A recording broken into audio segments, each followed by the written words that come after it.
एक शंकु रखा गया है। शंकु की और अर्धगोले की दोनों की त्रिज्याएं और ऊंचाइयां दोनों बराबर हैं। त्रिज्या भी आपकी एक है और ऊंचाई भी एक ही है। ये ऊंचाई भले आपको ज्यादा दिख रही हो, बट अकॉर्डिंग टू क्वेश्चन क्या है कि त्रिज्या आपकी जितनी है उतनी ही ऊंचाई है।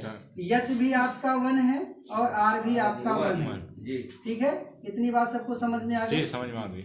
अब हमें क्या करना है कि इस ठोस का आयतन निकालना है। ठीक है, तो इस ठोस का जो आयतन होगा क्या होगा? ठोस का आयतन। अब बताओ मुझे इसमें कितने फिगर आपको दिख रहे हैं? दो। एक शंकु दिख रहा है, तो क्या लिखेंगे यहाँ पे? शंकु का आयतन प्लस अर्धगोले का आयतन। ठीक है, रवि बताओ शंकु का आयतन क्या होता है? शंकु के आयतन का फार्मूला बताओ। पाई आर स्क्वायर x तो होता ही है, बस 1/3 आगे और लग जाता है। ठीक, अर्धगोले का क्या होता है? 2/3 पाई आर क्यूब होता है। ठीक है भैया, ठोस का जो आयतन है, शांत रहो, ठोस का जो आयतन है वो 2 फिगर से मिलके बना है। एक तो आपका शंकु है तो शंकु का आयतन लिखेंगे, दूसरा अर्धगोला है तो अर्धगोले का आयतन लिखेंगे। ठीक है, अब यहाँ पे देखो शंकु का जो आयतन है वो 1/3 पाई आर स्क्वायर एच होता है। अर्धगोले का जो आयतन होता है 2/3 पाई आर क्यूब होता है। अब जरा ध्यान से देखो, यहाँ पे पाई यहाँ पे आपको मिलेगा, 3 भी नीचे मिल रहा है, यहाँ भी 3 मिलेगा और ये पाई भी मिल रहा है। 2 बार आर यहाँ मिलेगा और इसमें भी आपको 2 बार आर मिलेगा। एक बार तो कॉमन हम क्या करेंगे? 1/3, देखो ये 1/3, यहाँ पे भी आपको 1/3 मिलेगा। ठीक है, 1/3 पाई और आर स्क्वायर, इतनी चीजें आपको कॉमन मिलेगी। बचा क्या? एच प्लस 2 और ये 3 बार आर है, 2 बार आप निकाल चुके हो तो 1 बार आर बचेगा। ठीक है, अब क्या लिखेंगे? 1/3। उसके बाद पाई की वैल्यू नहीं लिखनी है क्योंकि क्वेश्चन में लिखा है कि आंसर आपको पाई के पदों में बताना है, इसीलिए पाई का मान यहाँ पे नहीं रखना है। आर कितना है? 1 ही है, एच भी 1 है और आर भी 1 है। तो ये हो गया कितना? पाई/3 तो होगा। 1 का चाहे जितनी बार गुणा करोगे 1 आएगा। 1 का पाई में करेंगे पाई/3। यहाँ पे देखो कितना आया? 1 + 2 × 2 तो कितना हो गया? ये पाई/3 इंटू 2 and 1 3 से 3 कैंसल। आंसर कितना आ गया? पाई। देखो जब आप क्षेत्रफल निकालते हो तो वर्ग सेंटीमीटर लिखते हो, जब आयतन निकालते हो तो क्या लिखेंगे? घन सेंटीमीटर लिखेंगे। क्या लिखेंगे? घन सेंटीमीटर।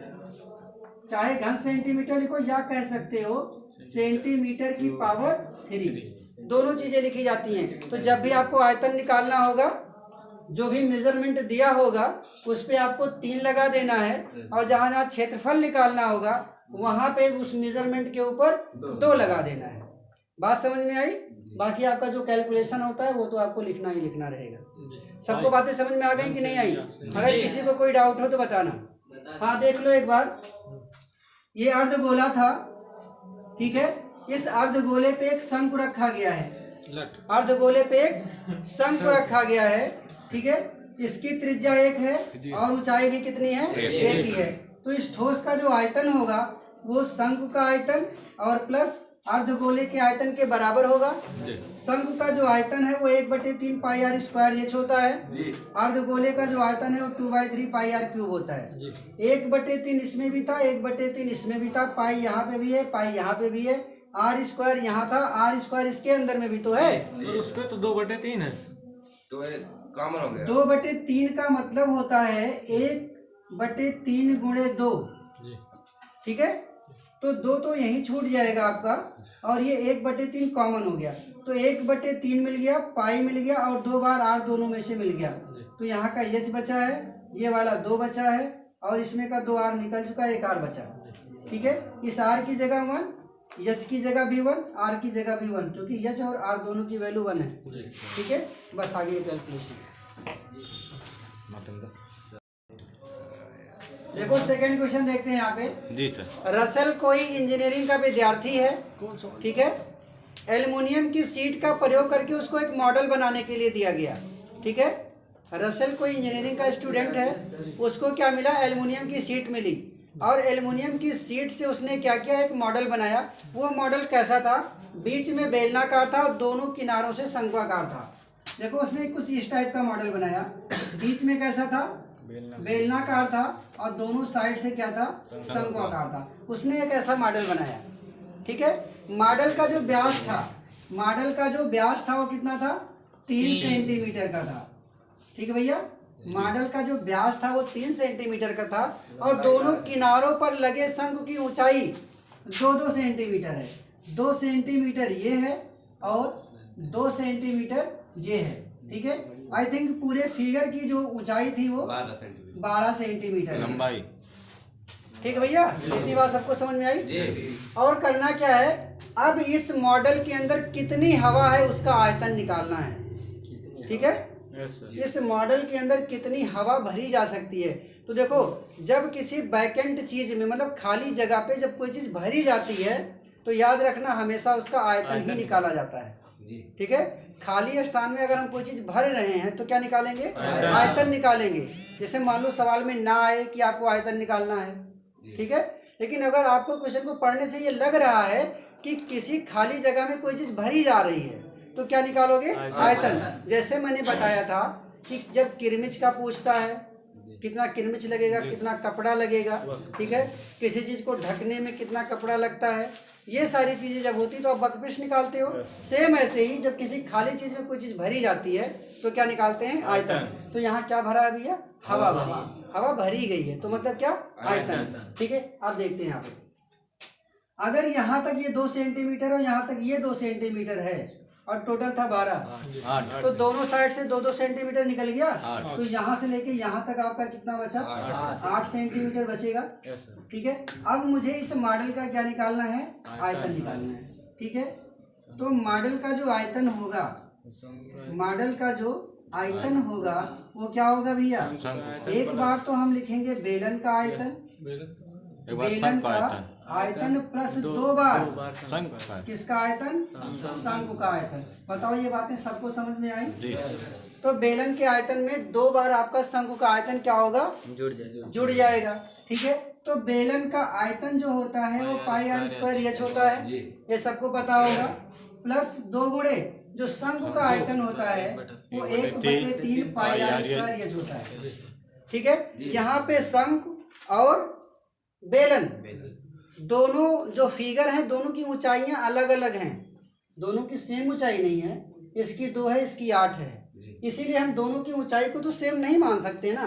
तो हमने मान लिया कि बेलन वाले का h1 है और शंकु का h2 है। बताओ बात समझ में आ रही है। जब ऊंचाई बराबर होती तो दोनों को हम h लिखा रहने देते, ठीक है। त्रिज्या बराबर है, देखो इसके लिए भी ये पूरा 3 है व्यास और इसके लिए भी पूरा 3 है व्यास, मतलब ये बेलन के लिए भी 3 है और शंकु के लिए भी 3 है। यानी कि हम यहाँ पे R1 R2 नहीं करेंगे क्योंकि ये दोनों फिगर के लिए आपकी त्रिज्या जो है वो बराबर है। लेकिन ऊंचाई इसकी 2 है, इसकी 8 है, इसलिए इसकी ऊंचाई हम बदल देंगे। बताओ बात समझ में आई। अब देखो क्या लिखेंगे, पाई आपका और r² ये कॉमन मिल जाएगा क्योंकि r की वैल्यू सेम है दोनों के लिए। तो यहाँ पे क्या कॉमन हो गया, πr² यहाँ पे और πr² यहाँ पे, वो दोनों निकल के बाहर आ गया। बचा क्या, h1 प्लस 2 1 जा 2, 2/3 और क्या h2। बताओ इतना बचा जी। यहाँ पे आपका जो क्वेश्चन है उसमें ये नहीं लिखा है कि पाई के पदों में निकालो, ठीक है। इस क्वेश्चन में ये नहीं लिखा है कि पाई के पदों में निकालो। तो क्या करोगे, पाई की वैल्यू 22/7 रखोगे। त्रिज्या कितनी भैया, व्यास है आपका 3, ठीक है। तो त्रिज्या कितनी आएगी, 1.5। व्यास का आधा त्रिज्या होता है तो 1.5 गुणे 1.5, ठीक है। h कितना है, h1 का मतलब क्या, बेलन की बात हो रही है तो बेलन का कितना 8 प्लस 2/3 और शंकु का 2। ठीक भैया, बात को समझे जी। अब देखो बचा क्या आपके पास 22/7, 15 को 15 से गुणा करोगे तो 225 आएगा। 1 2 अंक के बाद दशमलव लगाओगे, 8 प्लस गुणा, ठीक, गुणे का चिन्ह लगा है, और प्लस 2 दूना 4 और ये बटे 3, इसके नीचे 1 मान लो, तिर्यक गुणा करेंगे यहाँ पे। अब यहाँ पे 22 का भी गुणा कर लो जी तो कितना आएगा जरा बताओगे? 2 पंचे 10 और 2 दुनाई 4 1 5 और 2 दुनाई 4 0 5 4 0 5 9 4 2 के बाद डेसिमल और नीचे कितना 7। यहाँ पे 8 त्रिके 24 प्लस 4 और बटे में 3 ये हो गया 49.50 बटे 7 गुणे 24 हो 4 28 बटे 3। ठीक है, अब देखो इसमें 28 से भी गुणा करो, ये 7 से तो ये कट जाएगा ना, 7 चौके 28 चेक करो क्या 3 से कट जाएगा, 3 इकन्नन 3 19 हो गया, 3 छंग 18 1 बचा, 3 पचे 15 0 तो 16.50 ये भी आ गया, 3 भी कट गया आपका। ठीक है, कितना बचा 16.50 गुणे 4 4 शून्य शून्य 4 पंचे 20 4 संग 24 और 2 26 और 4 इकन्नन 4 2 6 2 के बाद डेसिमल तो आपका आयतन कितना आ गया 66 घन सेंटीमीटर। ठीक है, बताओ बातें समझ में आ गई सबको? ठीक है ना। देखो यहाँ पे क्या है कि किसी कंटेनर में 45 गुलाब जामुन रखे हुए हैं, किसी कंटेनर में 45 गुलाब जामुन रखे गए हैं। ठीक है, ये कोई कंटेनर है, इसमें ऐसे कितने 45 गुलाब जामुन रखे हैं, 6 7 8 9 इसमें 10 सिरप भी 11 भरा हुआ है सिरप और सिरप माने वही चाशनी जिसको बोलते हैं। ठीक है, तो इसमें चाशनी कितनी है, पूरे गुलाब जामुन के आयतन का 30% है। ठीक है, पूरे गुलाब जामुन के आयतन का 30% जो है वो क्या है, चाशनी इसमें भरी हुई है। ठीक है भैया, और सवाल देखो कंप्लीट होता है हमारा। तो यहाँ पे हम लोगों को बस यही पता करना है कि इस गुलाब जामुन में कितनी चाशनी है। ठीक है, 30% पूरे गुलाब जामुन के आयतन का 30% चाशनी है, तो हमें तो इसको तो मालूम ही करना पड़ेगा ना कि पूरे गुलाब जामुन का आयतन कितना है, तभी तो उसका 30% निकालेंगे, तब हमें चाशनी जाके पता चलेगी। ठीक, अब देखो आगे, तो सिर्फ और सिर्फ हम एक गुलाब जामुन का यहाँ पे आयतन निकालेंगे और 45 से गुणा कर देंगे, तो 45 गुलाब जामुन का हमें आयतन मिल जाएगा। ठीक है, ध्यान से देखना भैया। तो गुलाब जामुन का जो आयतन होगा वो हम लोग देखेंगे यहाँ पे, गुलाब जामुन का आयतन, गुलाब जामुन सर क्या है जो लोग अनुवादी कर रहे हैं ये गौरव हुए का है यार, कॉपी में गोद रहे हैं। मतलब सीरियस हो जाओ यार, बात को समझो भैया, ऐसे मजाक करने से समझ में नहीं आएगा, टाइम अभी बीत जाएगा, अभी चले जाओगे। इतनी दूर से मेहनत करके आते हो, है ना, तो जब तक आधे घंटे 1 घंटे जब तक पढ़ रहे हो ना उतनी देर तो सीरियस होके पढ़ लो। तो गुलाब जामुन का जो आयतन होगा वो क्या होगा, देखो यहाँ पे ये जो गुलाब जामुन है, ठीक है, उसमें 2 पोर्शन आपका, दोनों एंडिंग पोर्शन से आपको अर्धगोला मिलेगा। मतलब ये वाला हिस्सा आपका इधर से अर्धगोला होगा और इधर से अर्धगोला होगा और बीच में बेलन के जैसा होगा। बताओ, ये जिस टाइप का गुलाब जामुन है इसमें दोनों सिरे आपके कैसे हैं, अर्धगोलाकार हैं और बीच का हिस्सा बेलनाकार है। यानी कि इसमें क्या लिखेंगे हम लोग, बेलन का आयतन प्लस 2 बार क्या अर्धगोले का 2 बार अर्धगोले का आयतन। बताओ बात समझ में आ रही है आपको? ठीक है, तो यहाँ पे देखो गुलाब जामुन का आयतन निकाल रहे हैं। गुलाब जामुन है कितनी, 45। ठीक है, गुलाब जामुन कितनी है, 45। तो एक काम कर सकते हो, चाहे आप अभी 45 से गुणा कर दो, चाहे 1 का निकालने के बाद 45 से गुणा कर दो। ठीक है, तो पहले 1 का निकालते हैं हम लोग। तो बेलन का जो आयतन है वो क्या होता है, पाई आर स्क्वायर एच 2 गुणे और अर्धगोले का आयतन 2 एच नहीं होता है, गोले में ऊंचाई नहीं होती है। ठीक, अब देखो ध्यान से, पाई आर स्क्वायर इसमें है और पाई आर स्क्वायर इसमें भी आपको मिलेगा। तो अगर पाई आर स्क्वायर हम निकालेंगे तो एच बचा 2 दुनाई 4 बटे 3, इसमें से पाई आर स्क्वायर निकल चुका है, 4 बचेगा आपका। ठीक, फिर पाई की वैल्यू 22 बटे 7, आर कितना देखो, व्यास है 2.8 तो त्रिज्या 1.4 मिलेगी, 1.4 इंटू 1.4 ठीक है। अब जरा ध्यान से देखो, यहाँ पे बात हो रही है ऊंचाई की। तो इसमें दो फिगर आपके पास हैं, एक बेलन है, दूसरा अर्धगोला। तो ऊंचाई तो बेलन में ही होती है, लेकिन ये टोटल ऊंचाई है भैया पूरी 5। बेलन तुम्हारा यहाँ से यहाँ तक है। कितना निकाल रहे हो आप? देखो जितनी त्रिज्या होती है उतने निकलता है। 1.4 इधर से निकलेगा, 1.4 इधर से निकलेगा, मतलब 5 में से आपको क्या माइनस करना पड़ेगा? 2.8 माइनस करना पड़ेगा। तो 10 में से 8 गया 2, 4 में से 2 गया 2, 2.2 आएगा। 2 तो ये 2.2 प्लस 4/3 और त्रिज्या कितनी है? 1.4। क्या इतना सबको समझ में आया? पाई की वैल्यू 22/7, त्रिज्या है व्यास की आधी 1.4, तो स्क्वायर लगा था 2 बार लिखेंगे। यच कितना है? 1.4 इधर निकलेगा, 1.4 इधर निकलेगा, मतलब 5 में से आपका 2.8 क्या होगा? निकल जाएगा। तो 2.2 बीच में बचा हुआ है, ठीक है। 4/3 और आर कितना है? 1.4। यहाँ से तो ये कट जाएगा ना, 7 दूनी 14, दशमलव था इसलिए दशमलव लगाएंगे।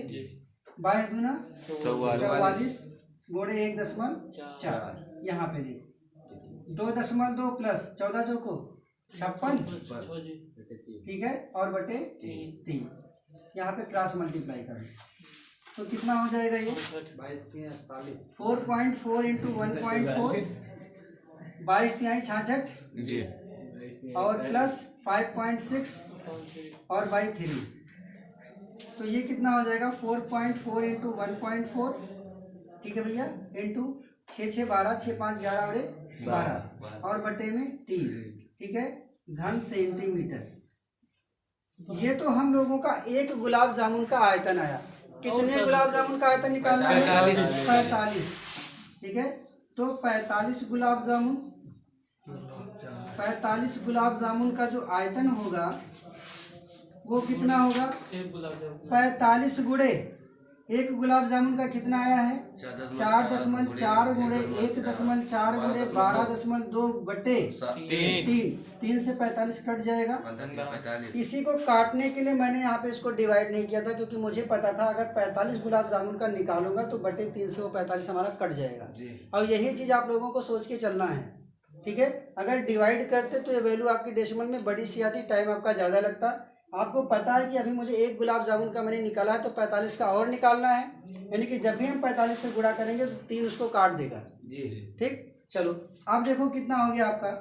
15 चौके 60, 15 चौके 60 और 6 66 और इंटू 1.4 इंटू 12.2, ठीक है। इसको मल्टीप्लाई करके सब लोग बताओ मुझे। या तो रुको, एक काम करो, अभी भी आपके पास क्वेश्चन में क्या है? अभी भी क्वेश्चन में आपके पास 30% है। हमें क्या निकालना था? चाशनी ही तो निकालनी है। तो जरा ध्यान से देखो चाशनी कितनी आएगी आपकी। जो चाशनी है वो पूरे आयतन का 30% है। तो आयतन कितना है? 66 गुणे 1.4 गुणे 12.2, इसका कितना? 30%। पूरे जो चाशनी है हमारी वो पूरे 45 गुलाब जामुन के आयतन का 30%, परसेंट माने बटे 100, ठीक है। तो 1 0 से 1 0 यहाँ कट कर दो, और 1 0 की वजह से एक डेसिमल लगा दो कहीं पे, यहाँ लगा दो 6.6 इंटू 1.4 इंटू 12.2 इंटू 3। इन सबको जरा मल्टीप्लाई करके मुझे बताओ। देखो ये जो आपका घनाभ है, सुनो ध्यान से, जो घनाभ है उसकी लंबाई 15, चौड़ाई 10 और ऊंचाई 3.5 सेंटीमीटर है। और जो गड्ढा है उसकी जो त्रिज्या है, गड्ढे की जो त्रिज्या है वो 0.5 है, और गहराई यानी कि ऊंचाई जो है वो 1.4 सेंटीमीटर है। गुरुजी वो ये किया तो सर ऊपर वाला लकड़ी का क्षेत्रफल आयतन बहुत सही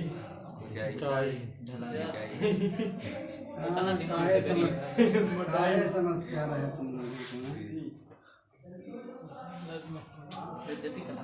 देखो भैया ध्यान से समझना और घर से करके लेके आना। ये घनाभ है आपका, और इसमें शंक्वाकार 4 गड्ढे बनाए गए हैं। तो लकड़ी का आयतन का मतलब होता है जितनी लकड़ी बची है उसी का आयतन।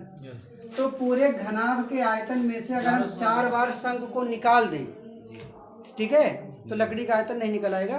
तो फार्मूला आपका क्या लगेगा, लकड़ी का आयतन बराबर घनाभ का आयतन माइनस और माइनस कितना, 4 बार क्या, शंकु 4 बार शंकु का आयतन। अब यहाँ पे आप लोग फार्मूला रख लेना, घनाभ का LPH होता है, लंबाई चौड़ाई ऊंचाई, माइनस और शंकु का 1/3 पाई r स्क्वायर एच होता है। यहाँ पे सब कुछ है, लंबाई चौड़ाई ऊंचाई त्रिज्या ऊंचाई सब है, सब यहाँ पे रख के सॉल्व कर लेना, आंसर आ जाएगा। ठीक भैया, जी सर। बस लंबाई करके जरूर आना।